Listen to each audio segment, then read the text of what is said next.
guys, welcome back to another Canadian Immigration Live Q&A where we talk about all things immigration, big heavy emphasis on express entry for sure, and on a day such as today where Santa brought a very, very amazing present to some people out there. Congratulations to all of you guys who were able to secure an invitation to apply in this last draw. 468. Let's go and take a look at that and see what we have here. Now I'm going to shift over and I'm actually going to give, I want to give a huge applause to, oh, you can't even hear it. Here we go. Now we got the applause. There we go. To everybody who was fortunate enough to get drawn. Okay, let me slide over here to the website. Let's expand it just a little bit bigger so everybody can see. And let's take a look at this. This is crazy.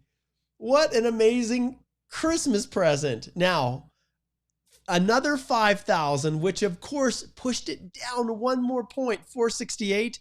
Tiebreaker June 4th, 2020.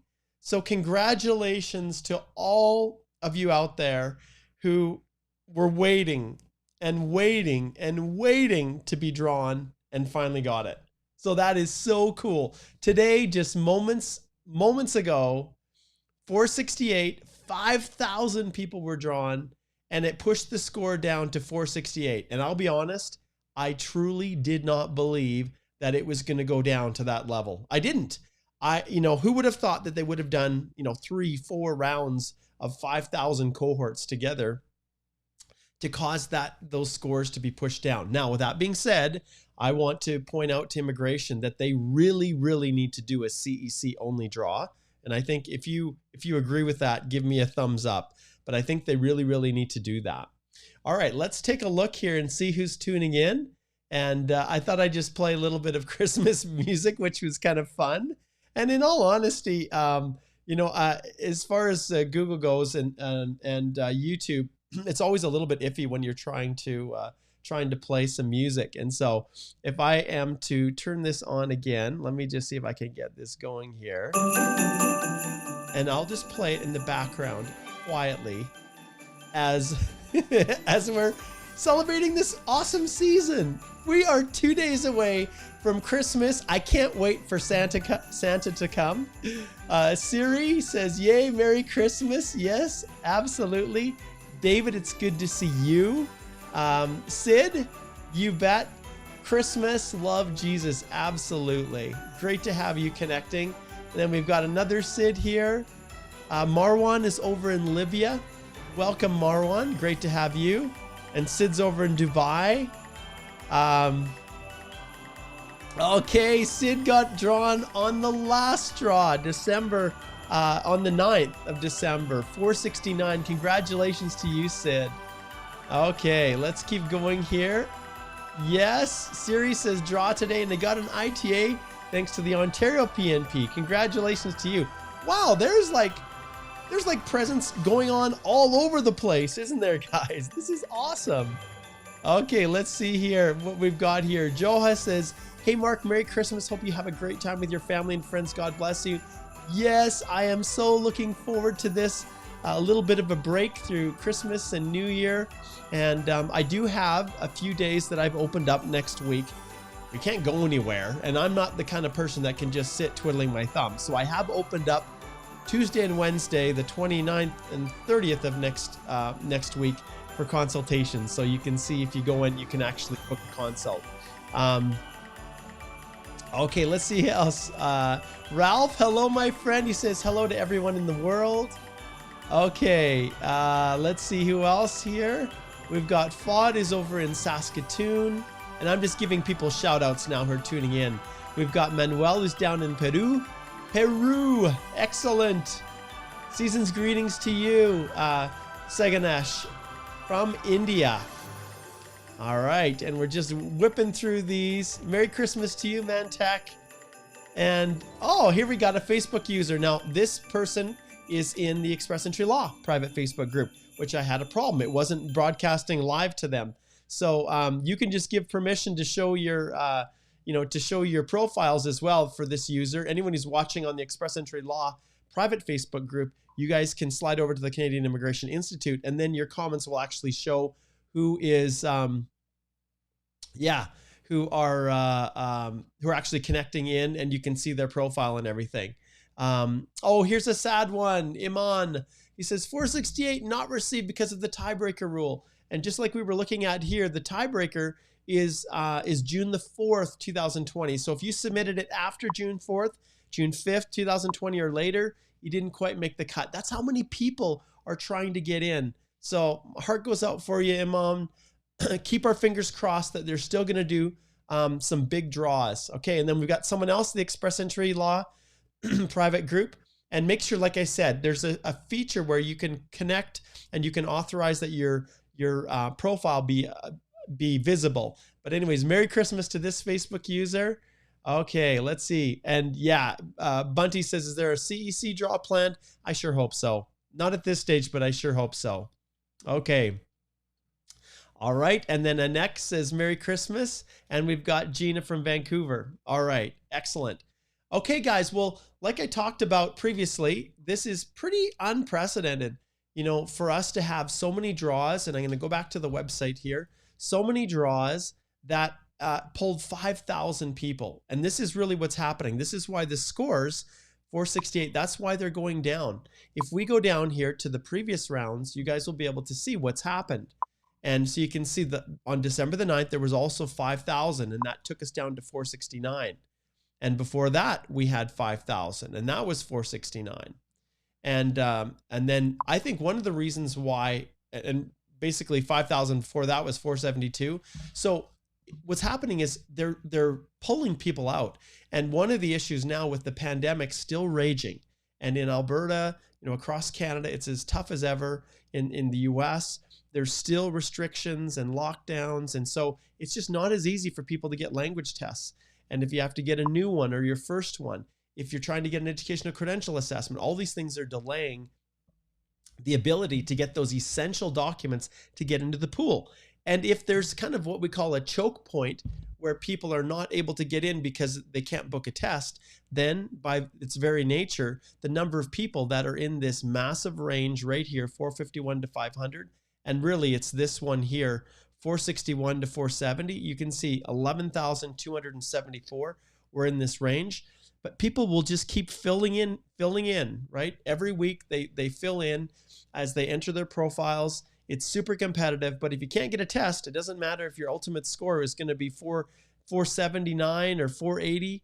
If you can't get in, then that means that the pool's going to shrink, and it means that when they do these big scoops of 5,000 people, it's just going to continue dropping below, okay? And you can see December the 23rd, that's when the draw was, and December 21st, right before they did the draw, this is what the pool looked like. Now, in those 2 days to today, there could be other people that have submitted applications. And how do I know? Well, I know that because yesterday I had a consult with one of my clients, and I said, who was sitting at 469.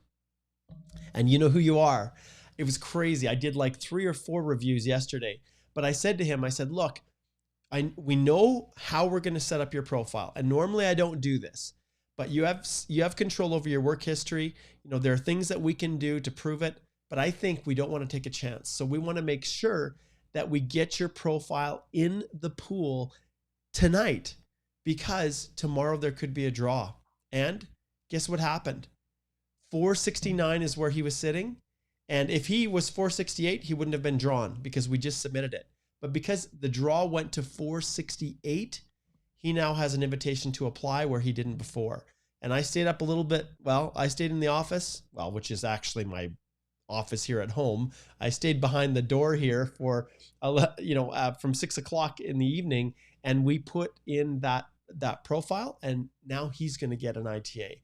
And I'm so excited for it. So excited for him because, wow, 469, I wouldn't have even dreamed that it would have gone down that low this year. So there's the world we're in, guys. It's pretty amazing. It's really, it's just, I'm excited for everybody. And I wish I had, I'm going to play some more music here because I love this. It's Christmas, right? It's the time to celebrate, the time to be so thankful, to be so grateful for what we have. And there's a reason for the season, right? The reason is the Savior Jesus Christ. And that's why we celebrate. And whether you're Christian, whether you're Muslim, whether you're, Hindu, whatever your faith is, Shinto, whether you're agnostic, whether you don't believe in God at all, and you just feel in your heart that there's a purpose in life, happy holidays to you. That's what this is all about. So cool. All right. So before we get into answering your awesome questions, which we're going to shift to, I just want to highlight a couple things on our website. And I'm going to flip over here. And so if you get an email from me, you'll realize, and maybe I'm just going to turn this down just a little bit more. You will realize that there is a way that you can book a consult with any of the lawyers in my firm, Susan, Alicia, or myself. And you will notice if you click on mine right here, you will see that I have openings today still, as well as the 29th and 30th of next week. And normally I don't do this during the Christmas holiday. Our office is closed during that time normally, but because I'm not going anywhere and because I've had such a high demand of people who want consults, I just opened these up. So if you're trying to race and get your EAPR submitted, I still have time to assist in reviewing applications. In fact, I'm actually going to meet tomorrow morning, Christmas Eve, when my family are all still sleeping in bed. I am going to meet with a client to review an EAPR application. So let's, so take that into consideration. Go there, book a consult if you need help.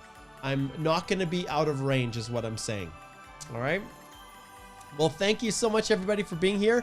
Let's dive right into our listener questions, and I will turn off the Christmas music so that we can focus on what questions are being asked. All right, let's jump in here, and let's find the first question.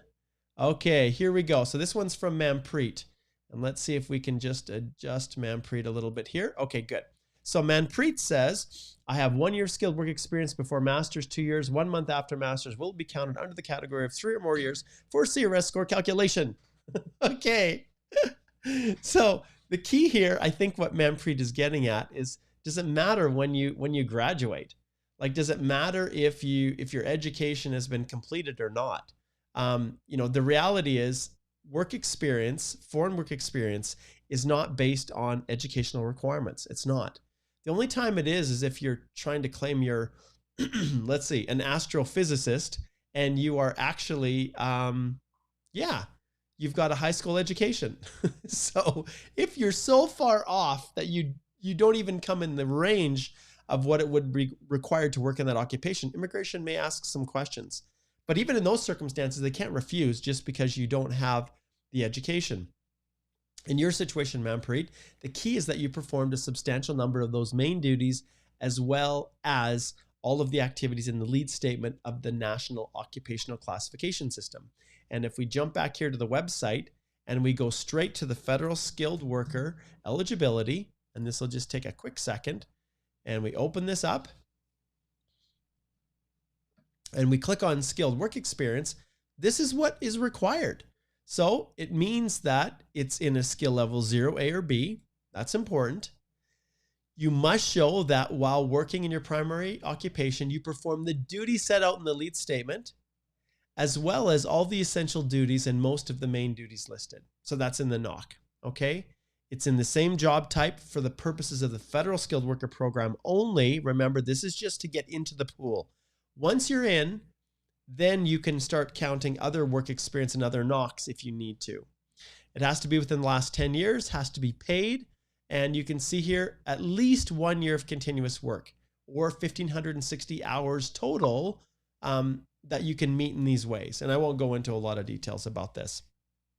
If you meet these requirements, if it's paid, full-time or the equivalent, you've accumulated the 1 year of continuous work, and you've done all of that and met this 67-point pass mark for the federal program, then you're good to go. But there's nothing excluding any work experience because you somehow haven't yet completed your educational credential. Okay. And so, So you can see, and oh, look at this. Hey, they just added it in. Let's see, when was this updated? October the 14th. Okay, I haven't looked at this for a while. So you can see right here to help disabuse or remove the confusion, it says work experience gained while you were studying may count towards your minimum requirements if the work was paid, continuous, no gaps, and meets all other requirements. So awesome. Hey, that's great. They actually updated it. I've been saying that for years. All right, excellent. Okay, let's keep going here. Okay, Samesh says, Sameh says, any chance of applications processing under study permits?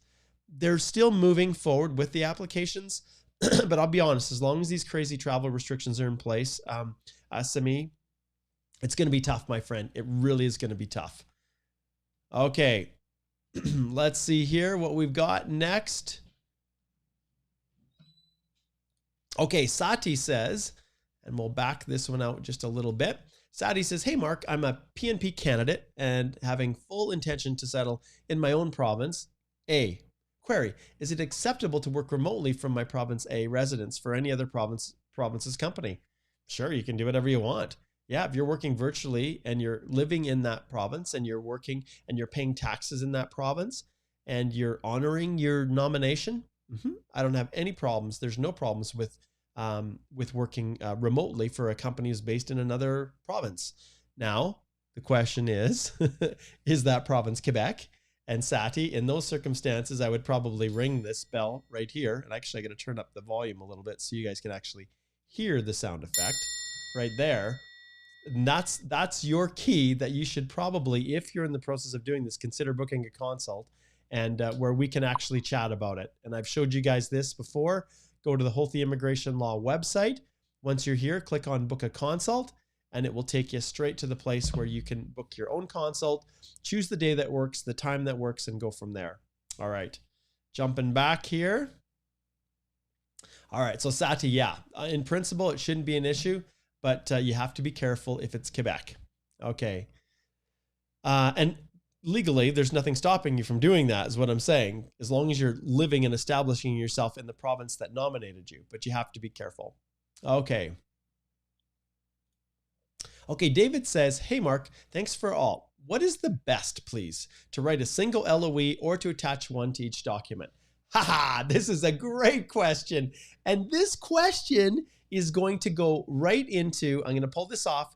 This question is going to go right into here, which is my DIY Express Entry course. I cover that in detail.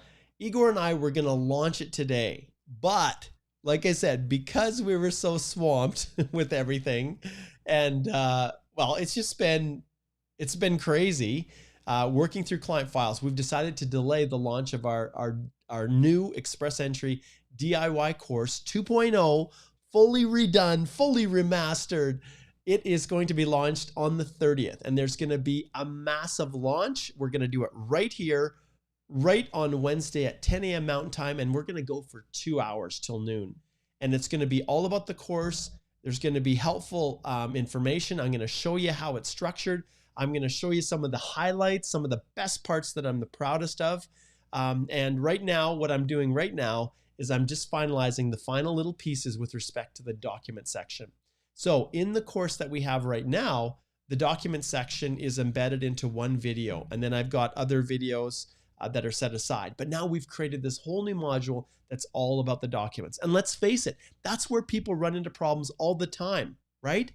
People are saying to me all the time, Mark, can you help me to review my reference letter?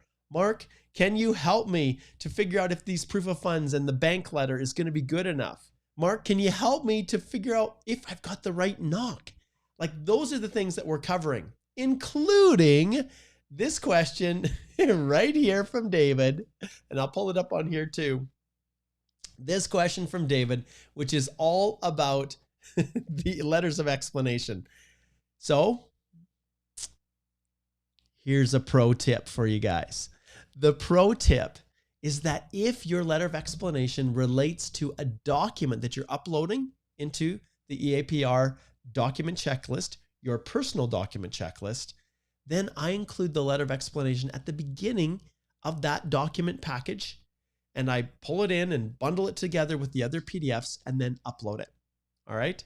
So if it relates to the document, if it's something that relates to, say, an address or a travel history or some information in your EAPR, then I put it in the client information section, in that optional document section that's at the bottom.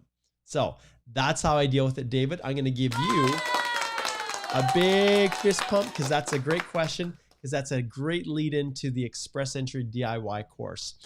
On that note, guys, I want to jump back and I want to show you something else. This time we're going to go right into here. Now, some of you are getting your confirmations of permanent residence. Some of you are getting approvals. Some of you are getting your work permits. Some of you are getting your study permits. Some of you are able to reunite with family in Canada. And so there is a mandatory requirement to complete an ArriveCAN app and to develop a quarantine plan. The quarantine plan has been around for most of the year, but the ArriveCAN app is all new. So if you go to see our courses here on the Canadian Immigration Institute site and you scroll down, you'll see the Express Entry course, which is awesome. It is so, so awesome. And 2.0 is just taking it to the next level. But you can see right here, we've created a brand new ArriveCAN app and quarantine plan resource for you. It's our DIY step-by-step course for creating your plan and for completing the ArriveCAN app. And when you're going through this, you can see here, it's like 20 bucks Canadian. It's like nothing. But thanks to Igor and thanks to Alicia, we have created a little PDF document, this tutorial kind of instruction template.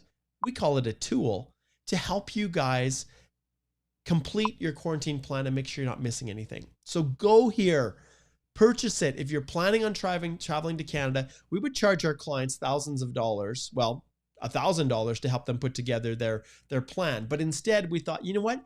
We can take this down. We can make it so it's possible for our clients to do it on their own with our instructions. And so we give you the tools. There's 4 lessons. I even have essential tips for avoiding disaster. I've got a special video on that. But the ArriveCAN app walkthrough, detailed instructions on the quarantine plan, the fillable quarantine plan template. It's all here, guys. Go check it out. And it's all on the Canadian Immigration Institute website, canadianimmigrationinstitute.com. Okay. All right. I just wanted to share that with you. Okay. Let's jump over and get to some more questions from our awesome listeners here. And okay. So Amro says, so grateful for the answer this one. Okay. One of my work experiences had no fixed number of hours, sometimes more than 30, sometimes less. Should I claim full-time or part-time? I'm going to ring the bell, my friend Amro, because that is a very, very specific question. I would need to take a look at everything with you, my friend. We'd need to take a look at your pay stubs, the actual record, what your reference letter is showing. We need to look at all of those things. So that's what, so I really recommend that you slide over here, book a consultation, and we can go through that in detail, because the reality is I'm not going to be able to give you a specific answer to this just because there's way more information. And I don't want to say, yeah, you can put it as full-time or count it, and then it's ultimately determined to be part-time. So that's one of these ones right here, which means that's really specific legal advice that relates directly to you. But if you guys have questions that are general in nature, that are questions that would benefit everybody, those are the ones that I'm going to get to. Okay. If you have something specific to you, that's where the consult is really important. And yes, it's a paid consult. It's $200 for 25 minutes. I did one just this morning, immediately before we went live. And those consults are the thing that I love the most, because in 25 minutes, we can really tackle all of your questions and give you peace of mind. And then we can chat as to whether or not our collaborative review model actually will work, and whether it makes sense for you to retain us to assist you in reviewing it, to give you that full kind of peace of mind. All right, let's see what else we have here. Okay. Let's see. And I understand, guys, I genuinely, when you post questions, I know that often they relate to you, but they have sometimes applicability to other people. And so I will try to extrapolate out from your question a way to answer it that will help you and everybody else. So let's see what Jerry says here. Is there a problem if my bank writes me on its letter the average balance over the last 12 months instead of 6? No problem at all, Jerry. No problem. You can totally do that. That is fine. All right. Okay. Okay, Saksham says, hey, Mark, do you think, and let's enlarge this a little bit, do you think the score will remain 466 until early March? Yeah, I'll be honest. If they keep doing 5,000 rounds of invitations, if it's still difficult to get a language test, difficult to get educational credential assessments, then it is possible it could go down to 466 for the federal skilled worker draw. I'm hoping that they're going to do a CEC for some of my clients in Canada that are really trying to find a way to get their transition from, well, they're often foreign workers on post-grad work permits. Their scores are not quite up to the level where you would be drawn under the regular open draws, but they're waiting for a CEC. And so my hope is that for people that are in that situation, that there is going to be at least one CEC draw in January to help them. All right. Okay, let's see what else we have cooking here. Who is next? All right. And ironically, this is Amrith. This is the question. Will there be a draw for CEC? I think we're all hoping that that's the case. Okay. Okay. David says, hey, are pay slips mandatory or optional? Thanks so much. Well, the reality is pay slips are optional, but when I factor in everything, when I look at your reference letter, when I look at your employment, when I look at how easy it is for them to verify that employment, sometimes I almost treat pay slips as mandatory, and even tax documents. If you're in Canada, your T4s at the end of each year, your record of employment if you came to an end, your employment. So sometimes we'll include other documents. It just depends on the situation. But from a strict standpoint, if you look at the document checklist and you click on the little information button by records of employment, it says that you provide that record, that reference letter, as well as pay slips if available. So technically they're optional, but in many cases, if they're available, I will encourage my clients to get them. All right, let's see who else we have here. Okay, Ayad says, hey Mark, what do you think about studying a one-year program? I wonder if I have a good sound effect for this. Let's see, what does this one do? Nope, not that one. Yeah. I'm going to say that's my warning horn. And the warning I add is that I absolutely hate one-year programs. I think anyone who is peddling a one-year program for school in Canada, you should avoid them like the plague. Ignore all education agents that are trying to convince you to come and study for 1 year. Why? Because a one-year study permit is only going to get you a one-year open work permit under the post-grad work permit program. It's just not enough to get what you need. I would never consider coming to school in Canada and studying for anything less than 2 years, because that will give you 3 years and it will actually give you time to try to make it, to get that work, to then transition to permanent residence through maybe a provincial nominee program or through express entry once you get that Canadian work experience. But some of you may need 2 years of work experience. And I'll be honest, 1 year is just not enough. And I think to invest $20,000, $30,000 for 1 year with no guarantee that you have PR after that, I think it's unconscionable for someone to actually be marketing that type of a program. I hate it.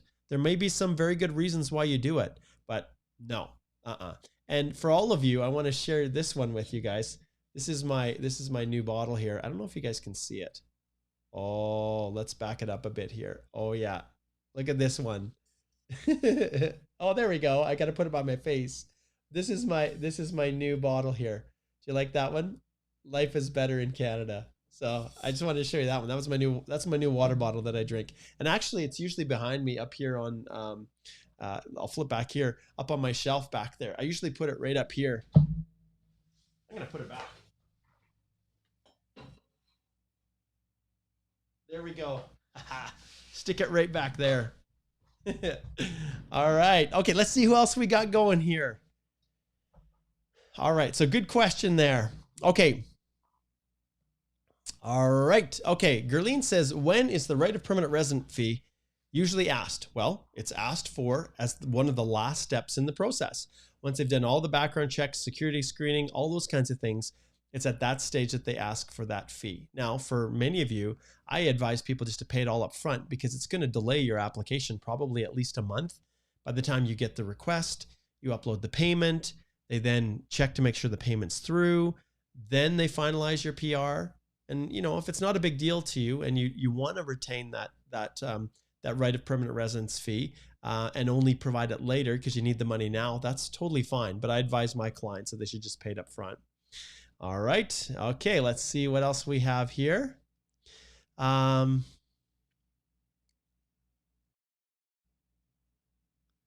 Okay. Let's see here.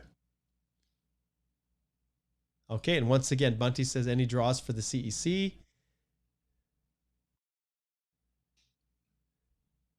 Okay. And Lewis has got a good question here. And I think what I'm going to do is I think I will do a video on this at some point. Lewis basically says, what are the stages of the federal, I think, PR application process? Completeness, eligibility, security. What do they mean? That, my friend, is like a whole video in and of itself. So I'm going to make a note, and Igor, make a note of this, and we will create a video that explains that to everybody. All right. That's a good question, Lewis. Good question. Okay. Let's see here. Okay. Prince is tuning in from Toronto. Welcome, Prince. Oh, this is awesome. Ira, Sandra. Merry Christmas, Mark, and to your family. Also to Igor, Merry Christmas. You guys are awesome. Big round, big claps for you guys. Awesome. One of my favorite clients, my favorite of all. That's awesome. Thank you. Okay, Hailu is from Ethiopia. How should we enter this chance? Okay, so Hailu, I can just tell you that express entry is probably, if you're coming from Ethiopia and you're unable to get a study permit, you're going to go through express entry, and it's all based on human capital. This is what it's all about, my friend. You have to show that you've got sufficient language ability, that your work history, at least 3 years. I'll be honest, even education, you're looking at pretty much needing at least a master's almost, unless your English is really high, or you even speak French as another language. So that's the process. Okay. All right. So this person is saying, what does the tiebreaker mean? All right, well, let's take a look and let's cover that so people understand. So we're back here to the latest invitation that just happened right here. And once again, big shout out to all those people here. You know who you are, who got the ITA today, but there is something called the tiebreaker rule. And what it means is they're taking 5,000 total candidates. And so 5,000 total candidates means everyone above 468. So 469 and above within this whole category here. So if you're 469 or above, so that's some of the people here, it pulled some of these and it pulled all of the people above. Well, sorry, not that, ignore that. But basically it pulled all of these and all of these. And so all of them received an invitation to apply. So let's say there were like 4,560 that were 469 and above. Then there was, let's say, another 1,000 that were, or 1,200 that were at the level of 468, but they only needed another 500. That means that the first 500 that they took within 468, they start with the oldest, whoever's had their profile in the pool the longest will win basically the tiebreaker. So on June the 4th, 2020, someone submitted their application at 1339.44 UTC. That person was the last person to make the 5,000th invitation. That person right there. Anyone who submitted it after at 1340, if you submitted it at 1340 on June the 4th, you did not receive an invitation to apply, or anyone later than that. So that's what the tiebreaker rule means. It's the spot where they say, okay, at this level, June 4th at 1339, that's when the 5,000th person submitted their profile. So there you have it. Good question. I like that. I'll give you a cheer. That's a good question. All right. Okay, cruising back. Let's see here. Merry Christmas, Ankit. Happy holidays, Halu. Okay. Good to see you, Grav. Good to see you. We've got Salmon from Iran. Really enjoy watching your live. Thanks a lot for what you do for us. You're very, very welcome, Salmon. Okay, cruising down here. We've got a lot of questions today. How long does it take to get a decision on the COPR? I'm PNP-based applicant with one Outland dependent. Wow. Ditran, you are definitely in one of those situations where things are all tied up. And any paper-based application to start with is taking a long time. Those of you who are wondering about processing times, let's just shift over to the website and pull it up. So for me, it's pretty easy because I search for these things so much. IRCC processing time comes right up there. And when you search for it, you can actually go and see how long it is theoretically taking. But the pandemic has caused problems with everything. So I choose economic immigration. Then I choose provincial nominees, which is yours. Then online via express entry. Nope, yours is paper-based. Have you applied already? I already applied. Now let's check. So you can see right now, 21 months is what it's up to now. And that's because applications were stalled out. When any paper-based application, immigration was not, they just weren't processing them. So in your situation, 21 months from the date that you submit your application is what they're looking at now.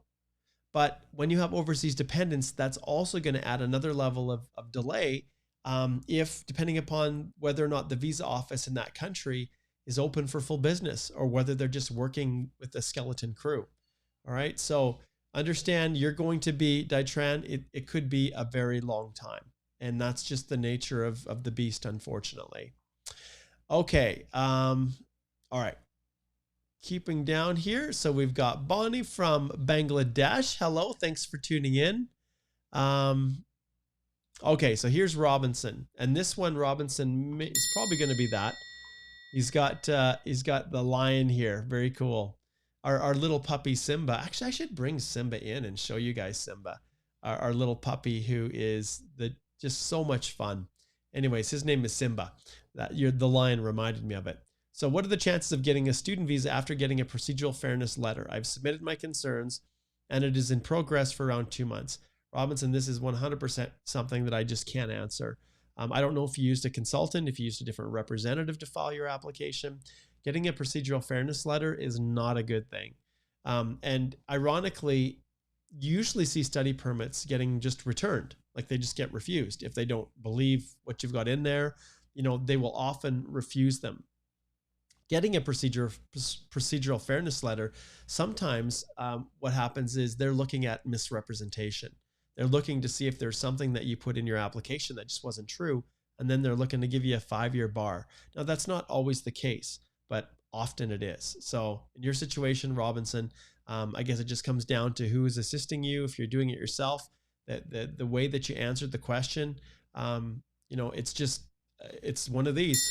Basically, you need to shift over and consider booking a consult with our firm at Holthe Law so that we can try to sort things out. Super specific question, but I feel for you, my friend. Okay, let's see what we have here. Okay, here's a classic question from Narpat. He says, I'm planning to apply for a study visa, but I have an express entry profile and now plan to withdraw it. Does the withdrawal profile also impact the study visa approval? Well, understand that once you've registered your express entry profile into the system, it's locked into your history. Withdrawing it doesn't really make I shouldn't say it doesn't make a difference. In a way, I guess you could argue that, hey, I'm now withdrawing it because I no longer want to become permanent. I just want to come and study temporarily and then go home. You definitely have to fight for it, but having a profile in the pool, they definitely use that as a factor in assessing whether or not you are a genuine student. So good question. Good question. All right, let's see what we have here. We'll skip through a few. And remember, if I don't get to your question, I'm going to go back to the website again. And I know that many of you have been posting your questions here. We'll go to the consult page. At the top, you'll see that there's resources. And when you click on the resources page on our firm website, you can then scroll down to the bottom and there's access to everything here. The guides, the Canadian Immigration Institute, my podcast that I do, social media channels, some of our latest videos that have been released. And right here, submit your question for the next live Q&A. Now, I think Igor, he may have sent that to me. I can't remember. But today, we just didn't get a chance to pull it up because we were kind of scrambling to go live. And so next week, it'll be 2 weeks because next week is going to be the big launch that we're going to do for the Express Entry 2.0 DIY course. And I know I say it a lot about being excited, but this is something I know is going to be so much help to people who are trying to navigate their way through this whole mass of information on the internet. And often those areas that are gray, there's so much confusion. And this course cuts through it all. And all the things that I'm teaching you here are all condensed nicely, efficiently, so that you can get through that application quick and are not wasting your time hoping that you've got the right information. All right, I'm just going to shift over here once again. So you can see right here at the bottom of the resources page, you're just going to scroll right down to the bottom on our website and submit your question for the next live Q&A. You just click on this and then you just enter your email address, and then you can, excuse me, and then you can post your question right there. All right, excellent, excellent. Let's jump back here to some more questions from our fantastic listeners. Okay, let's see what we have here. Okay, Prabjot says, hey, my IELTS score is expiring in September 2021, and I want to apply for January 2022. I think I will get the offer letter on this IELTS score, but what about visa? Can I apply without IELTS for a study visa? Okay, understand study visas are treated differently than express entry. So, excuse me, they treat things, often even TOEFL exams, it really comes down to the school you're going to. It comes down to, well, a number of factors, simply put. So if your IELTS is expiring in September of 21 and you want to apply for January 2022, well, it just comes down to the school. And when you're submitting your application, you're going to be doing it well in advance. So probably even before September 2021, you want to be submitting your study permit application so that you've got plenty of time. And the way I look at it, your IELTS scores will still be valid at that time. But, there's no harm in rewriting and having them valid if indeed that's what you need for your program and for the study permit application that you're submitting. All right. Okay, cruising down here. Let's see who's next. Okay, here's one. This one, I'm actually going to ring this one, Jasur. So when it comes to any individual, anyone who's looking at, who asks a question, hey, Mark, do I qualify? I'm going to push you back almost every time right here, my friend, because it's impossible. We'll go to this page. It's impossible for me to really, truly advise what your options are without going through a formal process of collecting the information I need to make an assessment. Can you guys imagine what it would be like if I had if I answered Jasser right here and said, oh yeah, you can totally apply, no problems whatsoever, you're fully eligible, and then Jasser applies and he's not? Well, he just took advice from me that related specifically to him. And I would never, ever want to give anyone legal advice without having all the facts and without knowing everything that needed to be done. And that's why I have that little ring, because that says, hey, it's impossible to give you an answer to your specific question in the midst of this live Q&A. All right, so slide on over and book a consult. Okay, let's take a look at Anik here. Okay, so Anik says, hey, Mark, if I have all of my required funds from January 2020 and in the whole year I make some big deposits and withdrawals, do I need to explain that? No, I don't worry about it. At the end of the day, immigration, yes, they're going to wonder what the funds coming in and coming out, but you don't need to worry about it. If you've had those funds from the beginning in 2020, well, heaven knows that it's been a tough year. There's going to be times where you're going to have to use some. There's going to be times maybe when you put it back in. But what's key is at the date in which you submit your e-APR, that the funds are there. And if there are big deposits only into your account, they will ask questions about that. It's entirely possible that they do, because they want to know that it's not some loan that you've got, where you have to pay it back. And they're not truly settlement funds to help you get settled. They want to make sure that if you have a gift from a family member, I always advise that people have gift deeds or some authorization or attestation that the funds are a true gift and not a loan. So all those things factor in, all of them. Okay, continuing down here. Okay, all right, yes. And I'm also gonna, Shahid, I'm gonna give you one of these as well, my friend. You really need to book a consult so we can go through your eligibility. Okay, so anyone who's asking about, hey, am I eligible? it requires a whole lot more than just a simple comment on here. Although I would love to help you, Shahid, you really need to book a consult so that I can make sure I'm giving you proper advice. Okay. Okay, and this one here. So here's another one. This is on the Express Entry group. So for any COPR holders issued after March 2020, IRCC states travel restrictions apply. Does this mean that you would need to quarantine upon arriving, or would this mean a complete ban from traveling altogether? When travel restrictions apply and you're not able, that relates to travel. So depending on which country you're from, like the US right now, if you have a valid COPR, you do have the ability to travel from the US because the orders in council are different for the US from overseas. But you have to be very, very careful. They change all the time. Canada is really going through a tough time right now. Alberta, Ontario, a lot of the provinces, Manitoba, are in serious lockdown.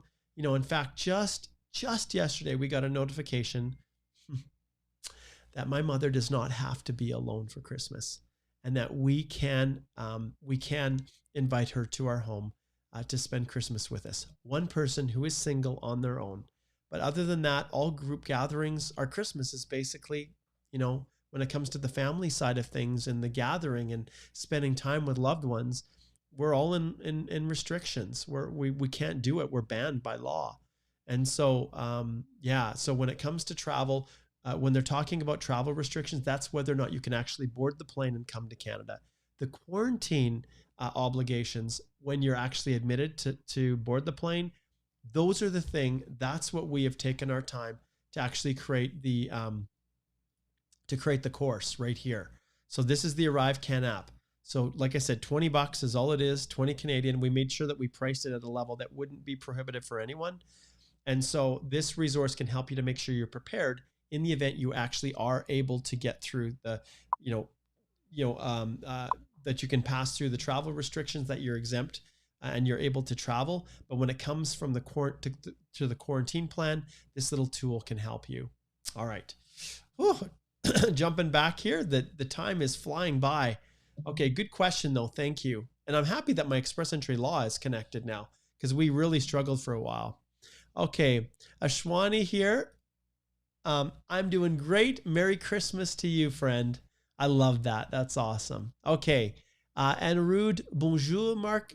I will 4 months unemployment period between jobs. This is a great question. I'm going to give you a clap. This is a good one. Have a negative impact. I have mentioned that in my personal history section. No, unemployment is not going to hurt you in any way. It's not. It doesn't form a factor in any way in assessing eligibility for Express Entry or the comprehensive ranking system. So anyone who's fear-mongering, giving the impression that somehow an officer is going to look badly at you because you were unemployed, if you otherwise meet the eligibility requirements for the continuous skilled full-time paid work experience, you meet those eligibility requirements, periods of unemployment between school or work are not going to negatively affect you. And you've done exactly what you need to do, which is to list those periods of unemployment in your personal history so there's no gaps. Great job. Great question. Awesome. I should have like a question of the day is what I should do. Someone who's asked just an awesome question and then have some little prize. We need to get some merch, I think is what we need to have for the Canadian Immigration Institute. It's like, I'm a graduate of the Canadian Immigration Institute or Canadian Immigration Institute alumni. I think we need to do that, or maybe even a hat. That would be fun. Hey, give me a thumbs up if you think that's the case. Okay. All right. So let's jump back here. And the next question says, from Sayeda, when will normal Express Entry system work with ease due to COVID? When the travel restrictions are lifted, when the vaccine takes hold, when the pandemic gets under control, that's when things will get back to normal.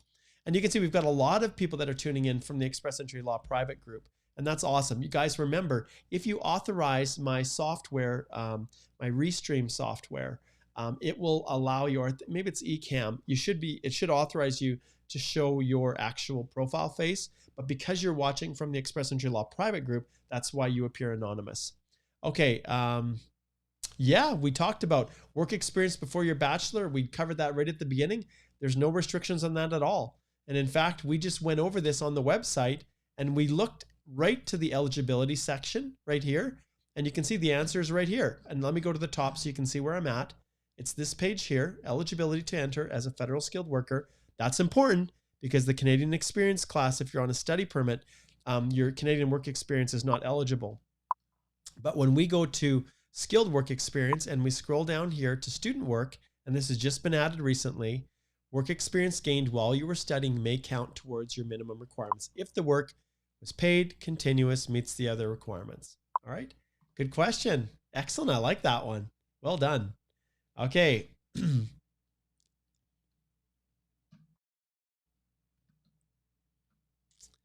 Okay, and remember, if you've got a specific question, I'm gonna probably bypass it now. Okay, let's see. Sati, what does Sati say? Can I take your 25-minute consultation without sharing personal details except credit card for payment? Nope, you can't actually, because by pursuant to the Law Society of Alberta, I actually need to know who you are.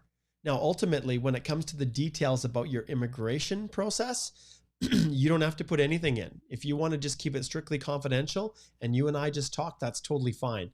But Sati, I need to know who you are and I need to confirm your identity for the purposes of the Law Society of Alberta, my know your client rules. It's this whole thing that was created to prevent money laundering and things like that, which obviously doesn't apply to me, but I still have to adhere to those. So booking a consult, if you don't want to put any information in the actual roadmap and you want to keep it confidential because you have things that you don't want to disclose, only except with me over our call, that's totally fine. And that's the benefit to hiring a lawyer, solicitor-client privilege. Me not being able to share your information with anyone else without your express approval. So yeah, but Sati, I do need your name and and contact information and a copy of your passport or photo identification, because that's a critical part for meeting my obligations as a lawyer in Alberta. Great question. Okay, let's see what we got here. And remember, Jasur, back again, your situation, if it's related to something specific, you need to book a consult. Okay, let's see here. Okay, and we've had other questions. Anish, same story. Once the travel restrictions are lifted, and I don't see an end anywhere in sight. Not for Canada, not until the vaccine's completely rolled out, not until this pandemic is under control do I see things opening up in a substantial way. Okay, so here's a quick question. So Dinesh is asking about how to prove work experience. Once again, in the new course, which is going to be amazing, I'm going to flip back here and I'm going to pull this up here because it's going to be here in the same place. But right here, the DIY course that I have right now for Express Entry talks about all the different things that you can include if you're unable to, well, basically, you're struggling to prove that work experience. So the Canadian Immigration Institute is your source for these DIY guides. The travel, the ArriveCan app, the LMIA process for employers. What is a job offer? How do you obtain it? I've got a course specifically on that. And obviously Express Entry and others that I'm going to be rolling out. But in your case, when it comes to proving, there are so many different things that you could include. If we go back to Dinesh's question here, Dinesh says, I have 3 years of experience as a manager. First 6 months were in cash, and after 2.5 years, it was in the bank. What can I use to prove 3 years of experience? Well, obviously, the government wants that reference letter from you and pay slips, pay stubs if available. So if you receive cash in the first part, then your letter just needs to say it. And then obviously going forward, you're going to prove that work history. But ultimately, that letter and the ability that IRCC has to verify your employment with that employer, even contact the person who's signing the letter, those things will all help. But yeah, as far as specifically, we would really need to dive into it, Dinesh, and look at it in a lot more detail to see what, with respect to your own personal background, might be best to include, because it's different for every person. What might be available for one person isn't for another. And it's in that midst of that consultation that you have that we can delve into all of the possible things that we can use to make sure your work history is as solid as possible. All right, good question. These are really good questions, guys. Thank you. Okay, let's see what we have here. All right. And so if you're asking general questions about, do I qualify? Is my occupation eligible? I'm skipping through those because those are really related to specific stuff. Okay. Okay, let's see here.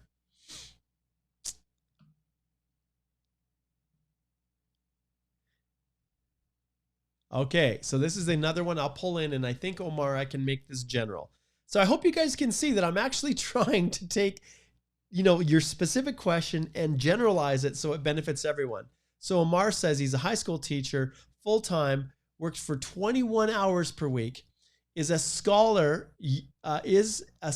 year can be considered as 1 year experience, or should I complete the 30 hours to claim it? Okay, I thought I could, Omar, but this one, I'd need a whole lot more information, my friend. I'm sorry. That one is so specific. I can't really pull anything general out of that one. Okay. Okay. So this Facebook user says my BIL and IELTS will be expired soon. Should I inform IRCC via web form? I cannot give biometrics in India. Can I go to Nepal and give biometrics? Okay, well, the key here is that immigration, you need to notify them if you're struggling to get it. And you have to correspond with them. And immigration sometimes is good at responding, sometimes they're not. If you've already submitted your application, your EAPR, then your IELTS, it doesn't matter if it's expiring. And obviously, if you're in the process of looking at biometrics, that probably suggests that you've submitted your application and it's already in the system. But in your situation, the IELTS is locked in once you've filed your EAPR. And so you don't have to worry about that expiring. But biometrics, that instruction letter that you receive, you need to correspond with IRCC and let them know. And yeah, it is possible sometimes to go somewhere else to get the biometrics done. It is. That's a good question. I like that. Okay. Zipping through here. Let's see what else we have here. Okay. Okay, Imrul asks a good question here. Imrul says, hey, can I make changes to the work history during the EAPR provided that it will not affect my CRS score? Okay, it's not just your CRS score, Imrul, but it's also your eligibility under the Federal Skilled Worker Program. But understand, even any changes that you make could potentially cause problems for you. And that's why I always recommend people book a consult so we can go through things in detail.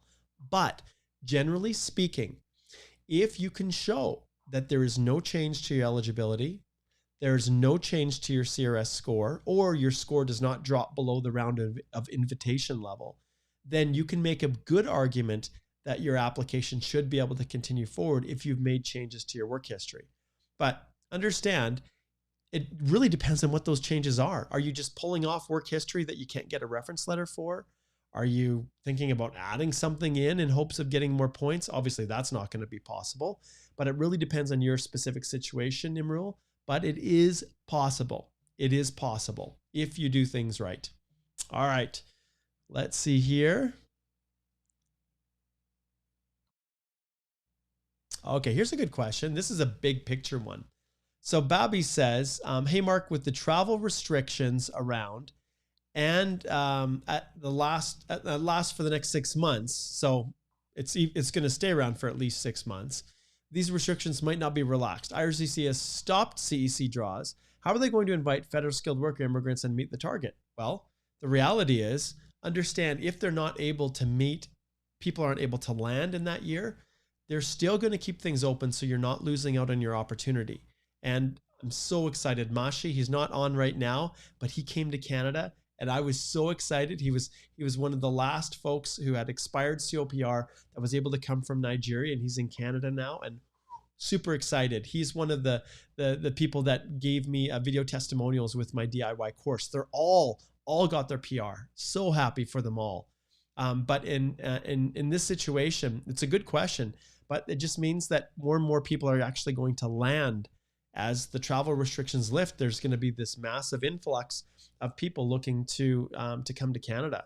And if I was to think about a good business venture, it might be to invest in some rental property right before the pandemic is going to lift, because everybody's going to be looking for a place to stay until they get their feet underneath them. All right. Okay, cruising on here. Okay.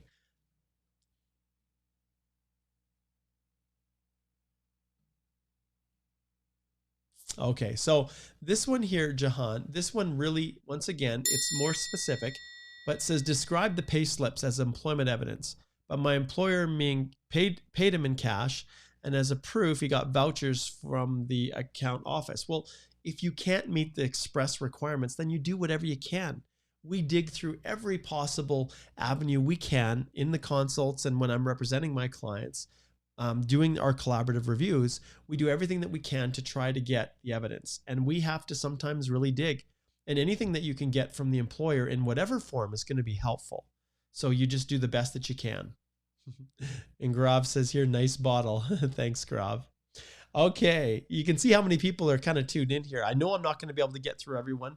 The time is 11:04 right now, but I'll go into a little bit of bonus time. I will. And that's because, and this is why I'm going to do bonus time right here. Because it's Christmas, right? And if it's Christmas, you have to give. It's the season of giving, right? So that's what I'm going to do.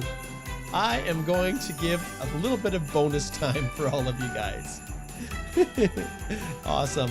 It's fun, isn't it? It's fun. All right. Okay, so let's continue down and let's see. Okay, so questions, once again, I'll just highlight these just so that people know that I'm not ignoring you on purpose. Questions like this, which province is best for an occupation? Those are all things that really come down to an immigration consultation. So when you're doing this, it's really important to understand when you're posting your questions, if it's specific to just you or it's about eligibility, it's one of these. It's not something that I'm going to be able to actually answer because it takes there's so many more factors than just which province is good for a nurse. Okay. All right, let's continue on. Let's see. And we've got a really good group of people that have tuned in today.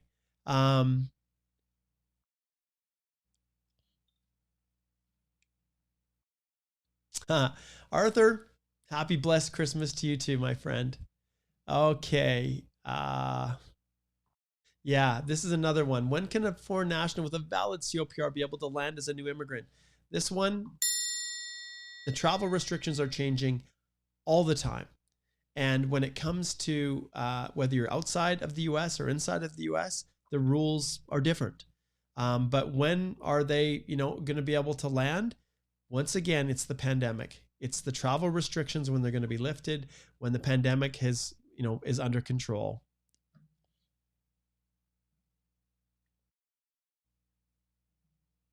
Okay. And like I said, if you're asking specific questions about eligibility, you really need to go right over here to our website and you need to book a consultation. If you have someone you're asking questions on behalf of them, just have them go here. It will be the best money that they spend for that short time. We can clarify so much and get people an actual strategic path forward. And sometimes I tell people, and this comes up a little bit, guys. Sometimes I tell people, I say, look, you don't have a chance of coming. I'm very honest. I don't want people spending money or throwing money at overseas agents and people who are just trying to convince them to submit a profile when they have no chance of qualifying, or who are going out of their way to try to just take their money knowing that they really don't have a chance of approval. That's not me. Even in the consults, when I have assessed someone and I determine that they really don't have a good chance, I tell them, because I want them to be able to know exactly how they can plan their future. And why waste years pursuing a dream to Canada if you truly don't have a good chance of success? Okay, so that's one reason why booking a consult, even if you're not sure if you qualify and you think that maybe you don't, having that short little consult can help to confirm in your mind. But in some cases, maybe we open up some other avenue. Maybe there's a self-employed, PR option, which is something we do for clients all the time who are in the culture and arts section, which usually don't always score as high, but they're self-employed. And so we help our clients with that program as well. But the only way we can know that is by going right here, booking the consult with me or one of my awesome lawyers, either Alicia or Susan. And understand, all of these lawyers, like I say repeatedly, Alicia and Susan are smarter than I. They really are. And so when it comes to booking a consult, you are not skipping a beat if for whatever reason you can't get in to see me, or you just choose that you want to, a fresh face. You want to have Alicia or Susan help you. So always keep that in mind. All right. Okay, let's see what's next here. All right, looks like people are posting multiple comments. Don't post multiple comments. If I missed, there's a reason. Okay, and if you have a super long question too, sometimes I skip through that.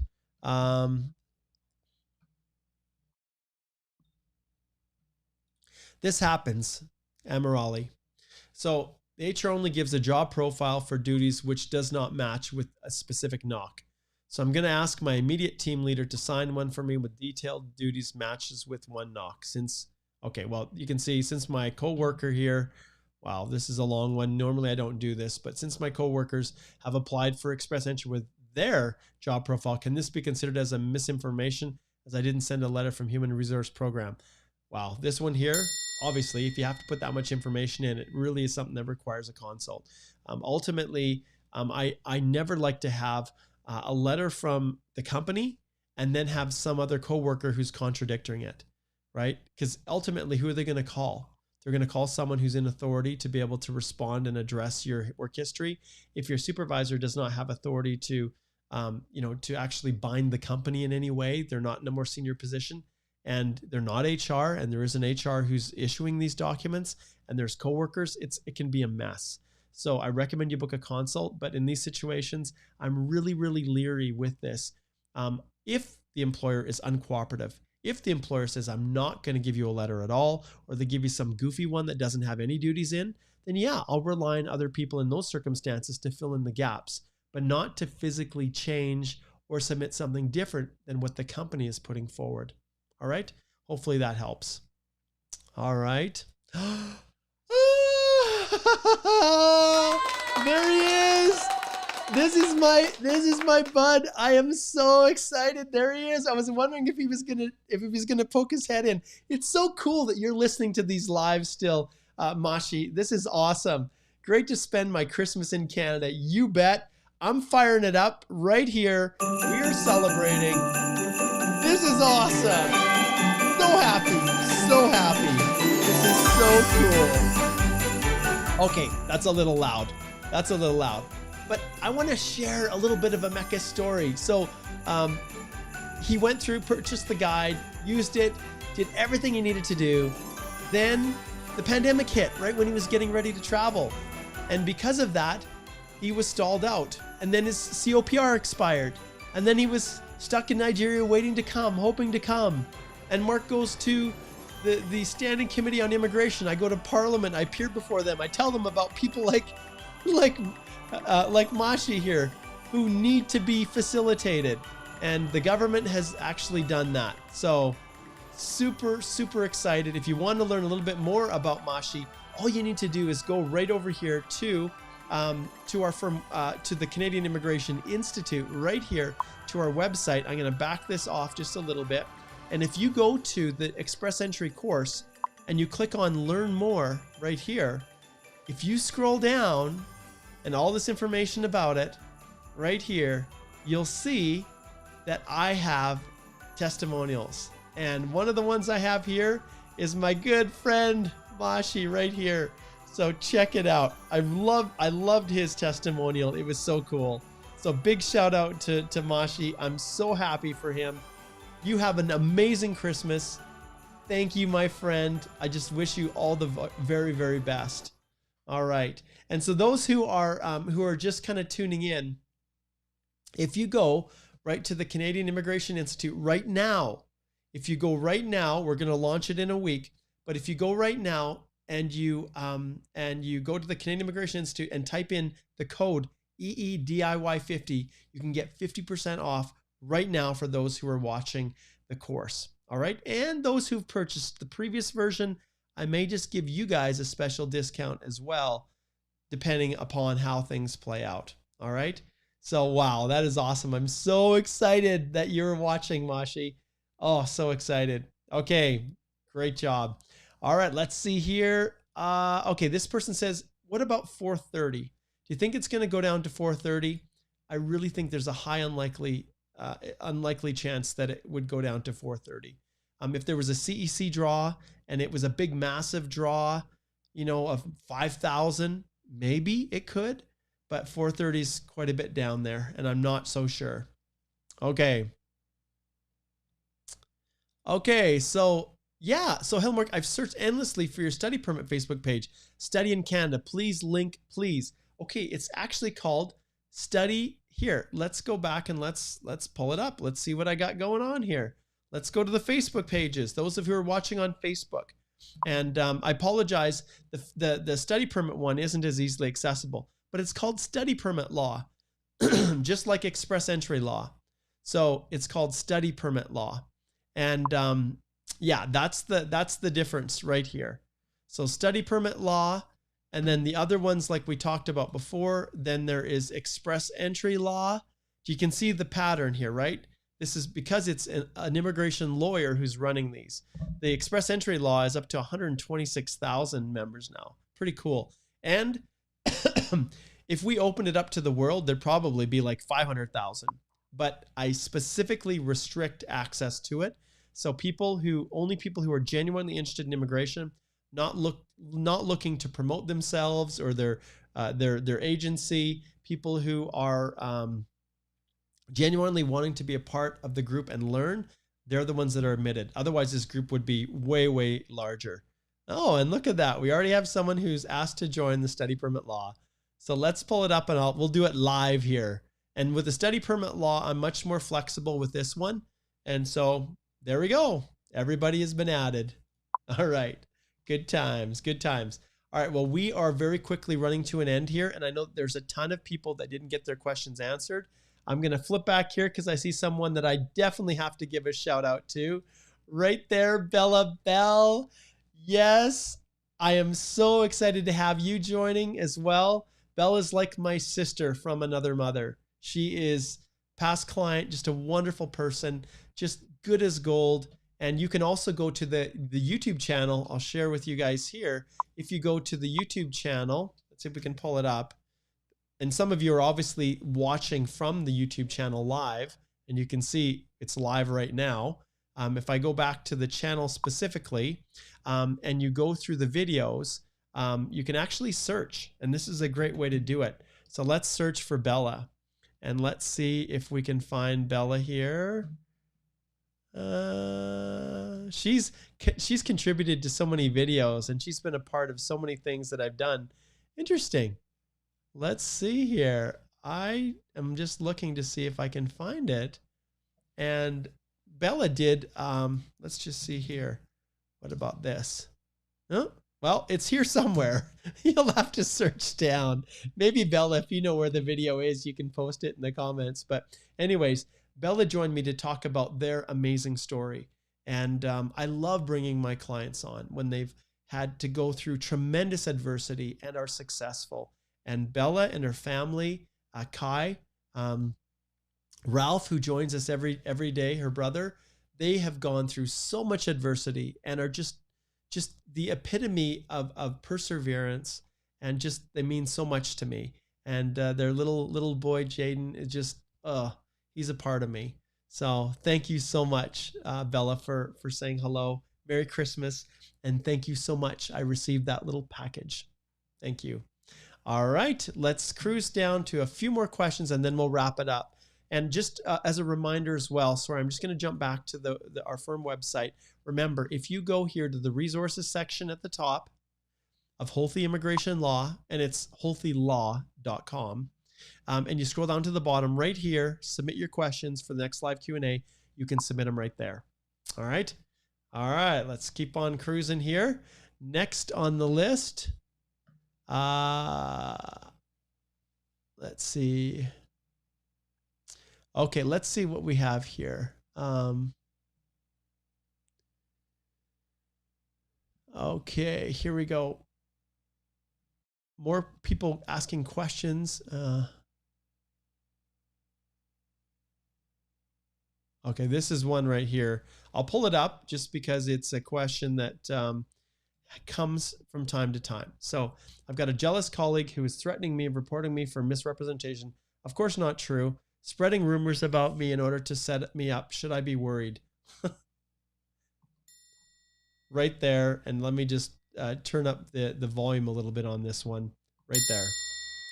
Book a consult, Mohammed, and we can talk about this. Because this happens and it can cause problems. It can. If immigration somehow believes the allegations, it can. So I recommend that you consider booking a consult.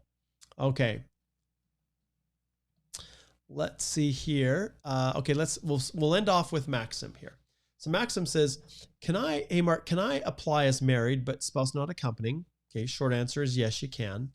Mentioning that I do so because I lack points, no, you don't want to do that. Will there be any hurdles when I apply for sponsorship after settlement? So you don't want to say that your spouse is non-accompanying just so that you can get more points. You don't want to say that. There are so many reasons why a spouse may not want to come with you. But you don't want to indicate that the only reason you're listing them as non-accompanying is to get more points. Don't ever do that.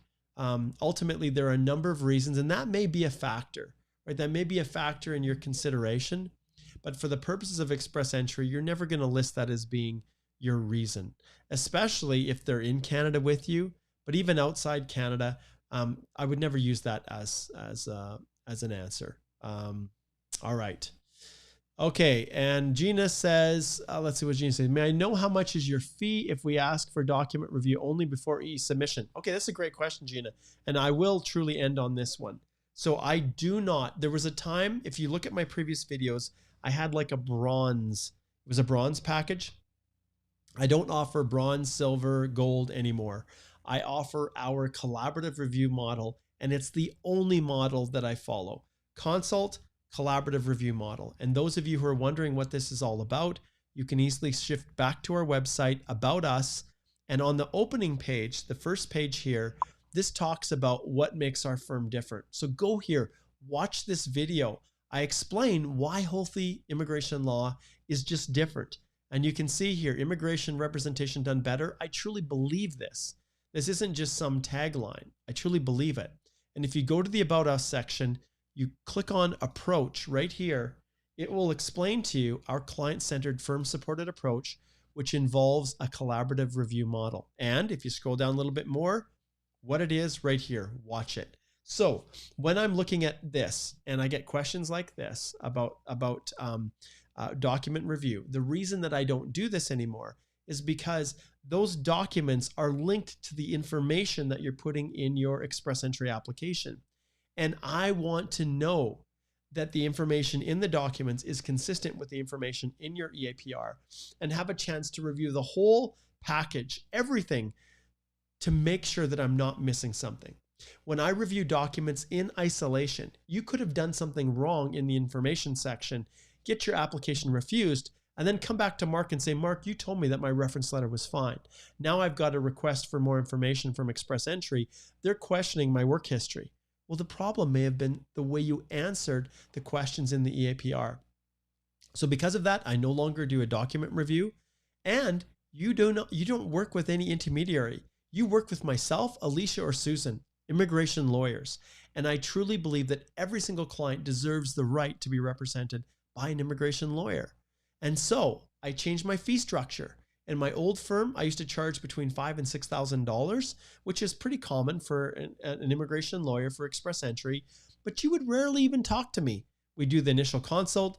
My support staff would help me to put the application together. I would review it, and then it would go out. But there was a problem.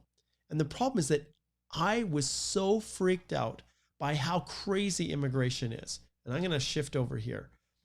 I was terrified that we were going to miss something. But yet I didn't trust my staff enough to be able to not forensically go through everything myself anyways. So you were paying for, well, you were paying for support staff, and you were paying for myself, and you're paying for us to track everything. And so much of that was just completely unnecessary. So I shifted to the collaborative review model. Collaborative means together, working together as a team. Review is kind of an understatement because it is so much more than that. We go through every part of your application. We take the documents, we pull those up, we match them with the information. We cross-check to make sure that your personal history matches with your address history. We put our heart and soul into making sure that your documents, when you collect them, you upload them to a shared folder. We review them together. We do a screen share just like this. And in that process, we together make sure nothing is missing. You individually might miss something. I, as a lawyer, could miss something or overlook something. But together, we just don't miss things that we would otherwise miss doing it individually. And so it is a model I will never ever go back to. So back to the question here that Gina says, how much do you charge? Well, now instead of charging $5,000 or $6,000 when you didn't even get access to me, now with the collaborative process, because I've cut out all the middle people, I've gotten rid of the big office, expensive office with the fancy boardroom. Now I charge $3,500 Canadian plus 5% sales tax in Alberta to go through together with you. We go through, like I said, every document, all the information. You take the first crack at drafting the letters of explanation. I go in, revise them together with you. We go all the way even to uploading all the documents together and showing you tips and strategies for making sure that everything is as perfect as it can possibly be. All right. And that's what I charge, $3,500 for that process. Long answer to a small question, but thank you for asking it, Gina. All right, let's wrap up here. I'm going to turn on the music again because it is Christmas, and I want to wish all of you guys all over the world the most amazing, amazing Christmas. Thank you so much for tuning in. Thank you for being a part of the live Q&A for so many years now that I've been doing this. This is what I really love to do. Now, next week at 10 a.m. Mountain Time, right here, whether you're watching on Facebook, YouTube, Periscope, Twitter, wherever you are, I'm going to be launching the Express Entry DIY course. It is going to be phenomenal. I'm excited to share, to open it up, talk about the creation of it, talk about what we focused on, how we've learned from all of you and learn from our interactions with the government to help you avoid those most common tips, strategies, all of the pain and suffering that exists when you're going through Express Entry, all in one place so that you can do it yourself. All right, this is Mark Holthe, Canadian immigration lawyer, ex-immigration officer, and former high school teacher, blending all of those together, wishing you a very Merry Christmas and all the best as you navigate this crazy world that we call Canadian immigration. Take care, guys.